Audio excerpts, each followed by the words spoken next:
Cum ultima mea pellicula aliquantum ambigua fuerit, oportet me aliquantum rem pateficere, quia nulli vestrum mihi scripserunt quaestiones ut licet.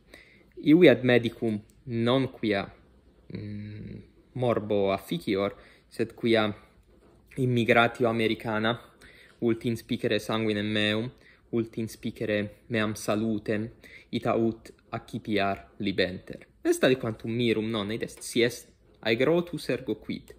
Nescio. Non puto me non posse accipi quia sum aegrotus, et fortasse aliquantum est verum hoc. Est mirum, non, est aegrotus ergo, etiam si habes coniugem americanam, non licet tibi intrare. Videtur aliquantum natisticum. Sed, qui bon, non nolo nunc tractare hancrem.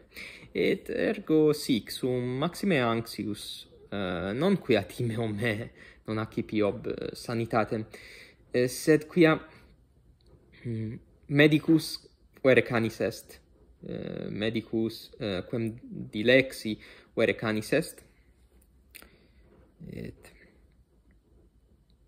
nunc oportet me quam primum iterum agere, iterum suscipere inspectionem, quia ille medicus effecit ut sanguis meus non inspici posset, quia expectavit nimium oblitus est, vere nescio. Ergo periculum est me non habere inspectionem paratam pro die immigrationis.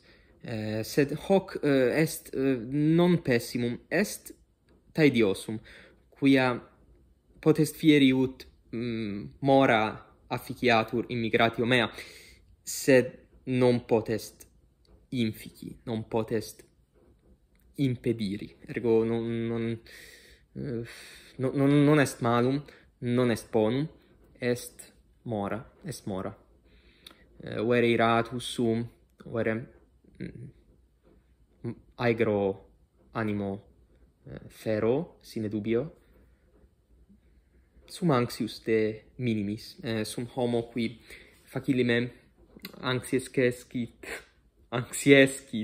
anxietate afficitur, facile afficior anxietate pro minimis, et hoc quod non minimum est, sed aliquantum malum